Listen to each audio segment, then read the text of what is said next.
In this video, we're gonna address vertical lines. So we've done horizontal in the striping, we did diagonal, we've done curves, and now we're gonna talk about vertical lines, which can be kind of tricky. As you can see in the circle, when you do a vertical line, you actually end up with a gap in your tapestry because there's nothing to connect those warps together. And this can be totally fine in small amounts. Some of it is just design preference, even in large amounts if it's considered. You know, like this to me is fine. I think it's based on the look of your tapestry. You may actually want to make sure that these are connected. So that's what we're going to talk about, is different ways to fill that, or to close that gap.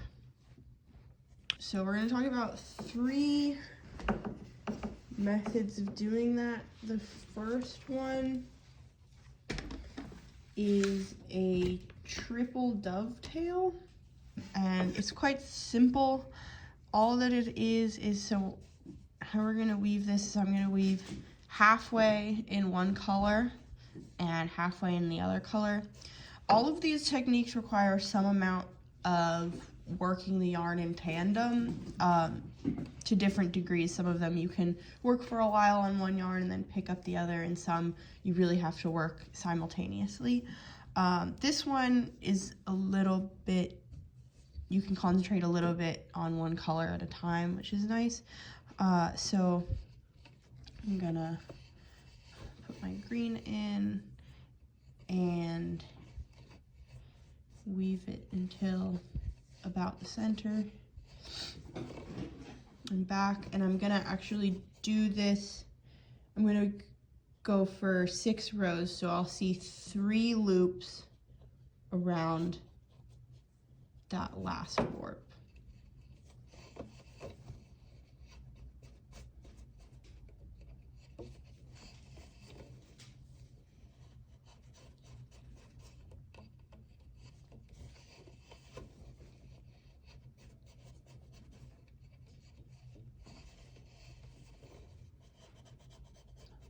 All right, so there they are, that's that 3.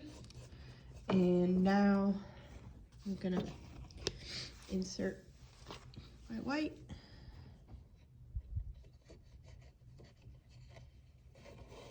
And so when I'm working my white, I am actually, instead of stopping here, I'm actually gonna work over my green so that they're both occupying that same center warp.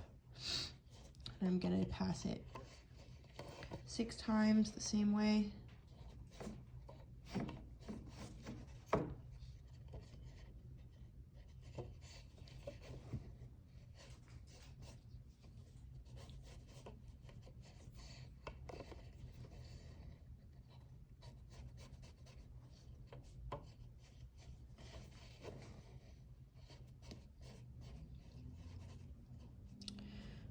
And now I'm gonna switch back to my green and go again on that same central warp.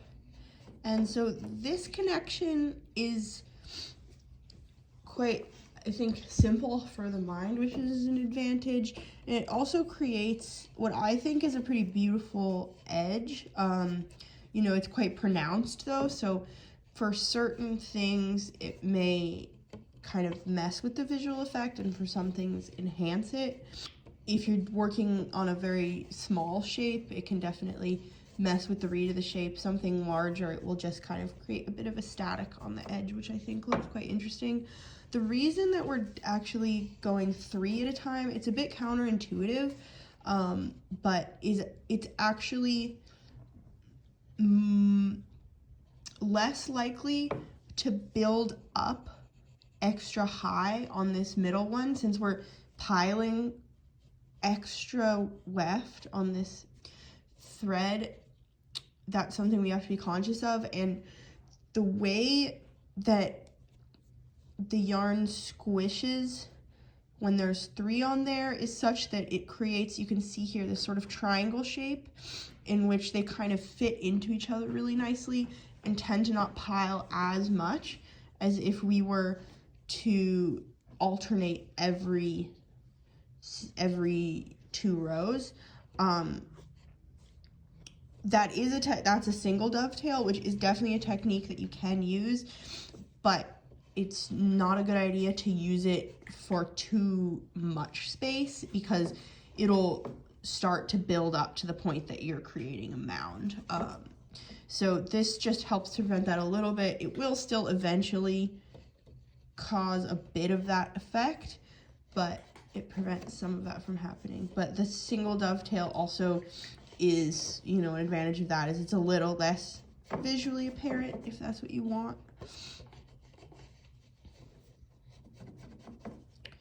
Just gonna finish up this row and then we'll move on to the next connection.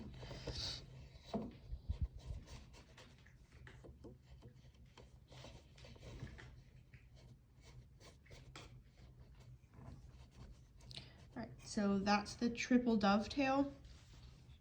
And now I'm actually gonna switch my yarns. I'm just for like a nice visual effect, I'm gonna tuck this white in back and I'm actually gonna carry this green all the way across. And now we're gonna create sort of a checkerboard pattern with these, just so that your sampler has an extra element of prettiness. So I'll pick up another white. You could also cross them both. I just find this simpler for my mind.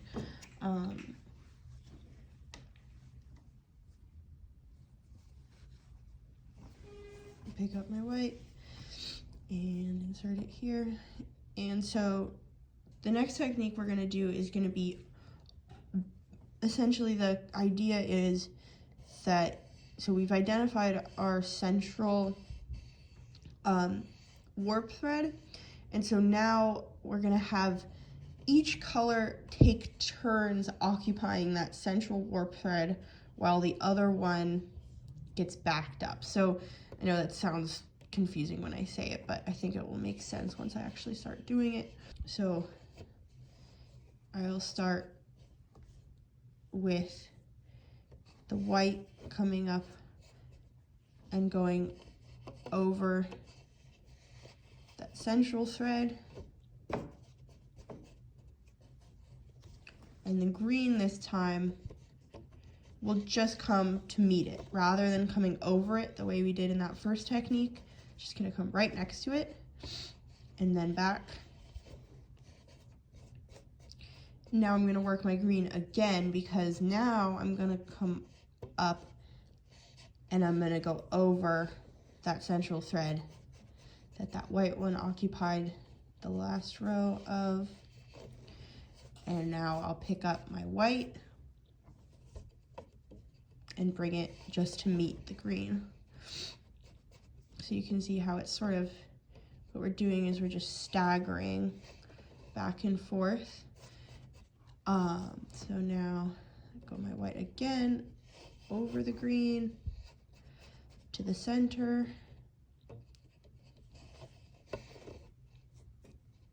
And so you can think like, so each row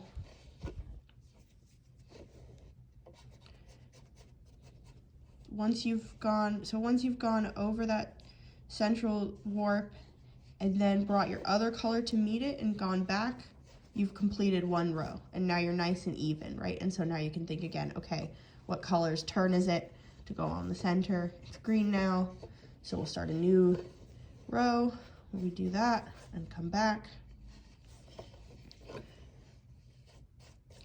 Then bring the white to meet it.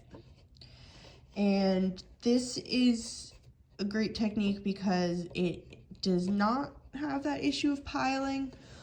It still has a bit of a visual effect, a little less, a little bit of a different effect. you can see there's sort of a hatching that happens at the edge. And which again, I think it's important to kind of consider the aesthetics of these things, and that you don't always necessarily want to hide those edges. I find sometimes those edges can create a really beautiful effect. This is the technique that I tend to use a lot on maybe simpler organic shapes or more rigid shapes. This is also a good one for that. I just tend to use it a little less, oftentimes because I work a little smaller, and this can create maybe a little bit more prominent of an effect on my edge than I want. But this is a technique I use all the time. Then now the next one that we're gonna do is gonna be an interlocking technique. And this technique I tend to use when I'm working with kind of very organic shapes, and I don't want to think about, oh, which color am I gonna pick up next and how is it gonna kind of move? How is this staggering gonna affect my relationship to my drawn edge? Because sometimes that can get confusing if your drawing is a little more complex. So let's do the interlock technique now. I'm gonna switch my yarn again.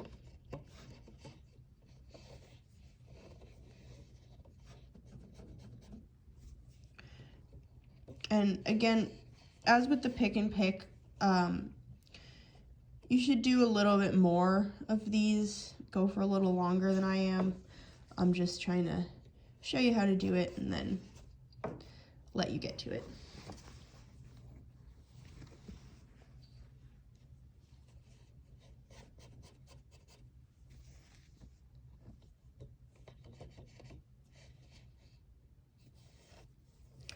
So with the interlock technique, we're gonna bring both our yarns to the center. And with these previous techniques, we've been identifying the middle as a warp thread, but with this technique, we're actually gonna consider the middle to be in between two warp threads. So I'm gonna choose this to be my center. And basically what we're doing is we're meeting the yarns and we're actually crossing them and turning them back like this, and then working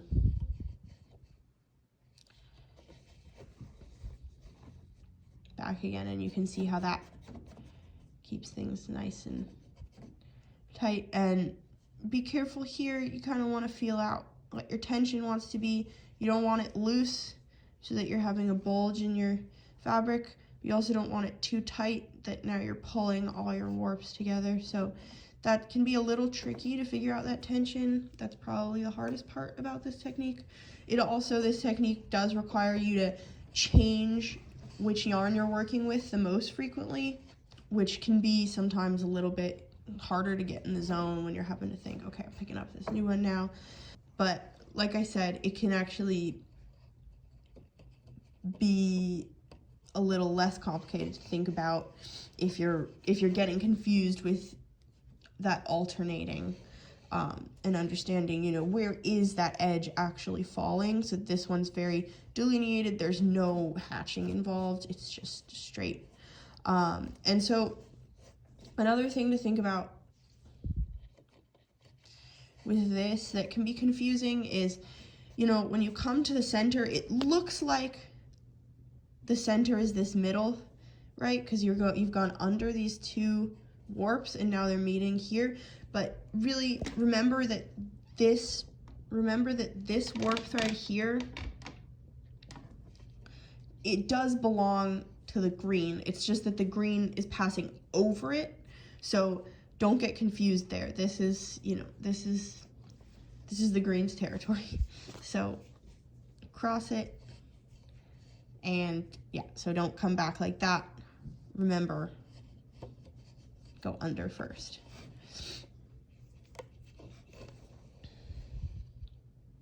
And just give it a nice, gentle, really gentle tug. Make sure everything's flat and that interlock's fitting in nicely.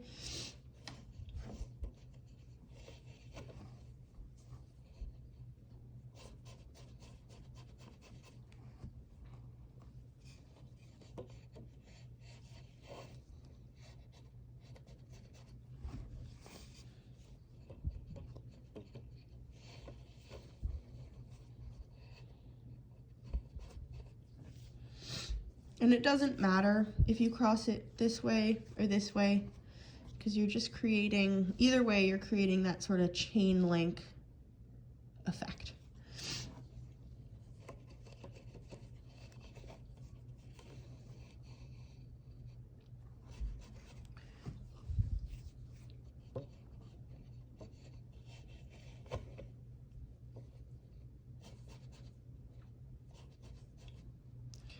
Right, and those are your 3 techniques for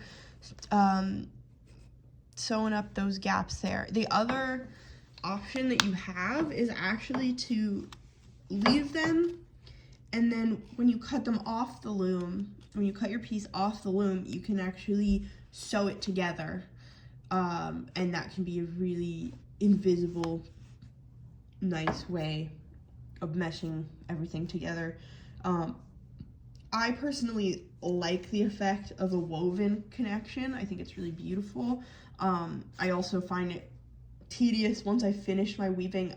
There's already a lot of work to do to weave in all the ends that you have, so I just don't like to create more work for myself at that point. But it can definitely, if you're finding that these techniques are really getting in the way of you thinking and moving through your tapestry, it's definitely a good option. And again, you don't even have to address those gaps. It's really personal choice, but it's just good to know that you can.